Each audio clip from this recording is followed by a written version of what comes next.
മത്സ്യമേഖലയിലെ പ്രശ്നങ്ങൾ പരിഹരിക്കാൻ പുതിയ സർക്കാർ കൂടുതൽ ഇടപെടൽ നടത്തണമെന്ന് മത്സ്യത്തൊഴിലാളി സംഘടനകൾ. ബ്ലൂ ഇക്കണോമിയുടെ ഭാഗമായുള്ള പ്രതിസന്ധി മറികടക്കാൻ സംവിധാനം വേണമെന്ന് തൊഴിലാളി സംഘടനകൾ പറയുന്നു. ട്രോളിംഗ് നിരോധന സമയക്രമം പരിഷ്കരിക്കണമെന്നും വരൾച്ചാ പാക്കേജുകൾ പ്രഖ്യാപിക്കണമെന്നും തൊഴിലാളി സംഘടനകൾ ആവശ്യപ്പെടുന്നു. ഈ മാസം 9 മുതലാണ് 52 ദിവസം നീണ്ടു നിൽക്കുന്ന ട്രോളിംഗ് നിരോധനം ആരംഭിക്കുന്നത്. കഴിഞ്ഞ ദിവസം മന്ത്രി വിളിച്ച യോഗത്തിൽ ഇക്കാര്യത്തിൽ തീരുമാനമെടുക്കുകയും ചെയ്തു. എന്നാൽ ട്രോളിംഗ് നിരോധനം കൊണ്ട് മാത്രം മത്സ്യമേഖലയിലെ പ്രശ്നങ്ങൾക്ക് പരിഹാരമുണ്ടാകില്ല എന്നാണ് മത്സ്യത്തൊഴിലാളി സംഘടനകൾ പറയുന്നത്. കഴിഞ്ഞ കുറേ നാളുകളായി സർക്കാരുകൾക്ക് മുന്നിൽ വെച്ച പല ആവശ്യങ്ങളും ഇപ്പോഴും കടലാസിൽ ഒതുങ്ങുകയാണ്. മണ്ണെണ്ണയും ഡീസലും വലകളുമെല്ലാം മുൻപുള്ളതിനേക്കാൾ വലിയ വില കൊടുത്ത് വാങ്ങേണ്ട അവസ്ഥയിലാണ് മത്സ്യത്തൊഴിലാളികളുള്ളത്. ഇത്തരം കാര്യങ്ങളിൽ സർക്കാരിന്റെ ഭാഗത്ത് നിന്ന് അനുഭാവപൂർണമായ സമീപനം വേണമെന്ന് തൊഴിലാളി സംഘടനകൾ ആവശ്യപ്പെടുന്നു.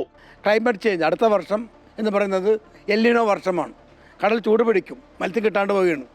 മത്സ്യം പിടിക്കണമെങ്കിൽ വരുന്ന ചിലവ് വളരെ ഗുരുതരമാണ്. 1 ലിറ്റർ മണ്ണെണ്ണയ്ക്ക് 167 രൂപ കൊടുക്കേണ്ടി വരുന്ന അവസ്ഥയാണ്. തമിഴ്നാട്ടിൽ 15 രൂപയുള്ളൂ. ഈ പൈസ കൊടുത്ത് എങ്ങനെ മേടിച്ച് എങ്ങനെ ആഴ്ച മുതലാക്കും? മത്സ്യമേഖല വരൾച്ച പാക്കേജ് അനുവദിക്കണം. അനധികൃതം എല്ലാ മത്സ്യബന്ധനങ്ങളും തടയുകയും വേണം.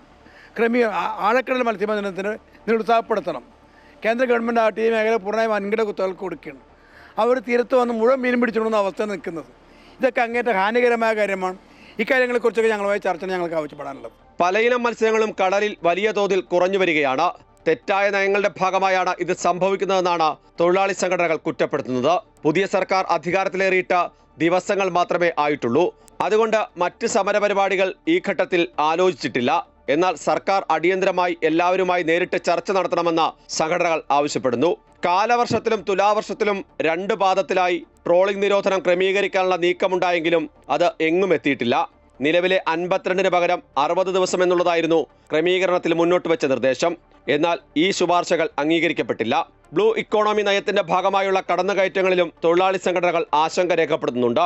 മത്സ്യസമ്പത്ത് കുറയുന്നതിനോടൊപ്പം മത്സ്യമേഖല നേരിടുന്ന പ്രതിസന്ധികളെക്കുറിച്ച് വിശദമായ ചർച്ചയും പരിഹാരവും വേണമെന്ന് സംഘടനകൾ ആവശ്യപ്പെടുന്നു.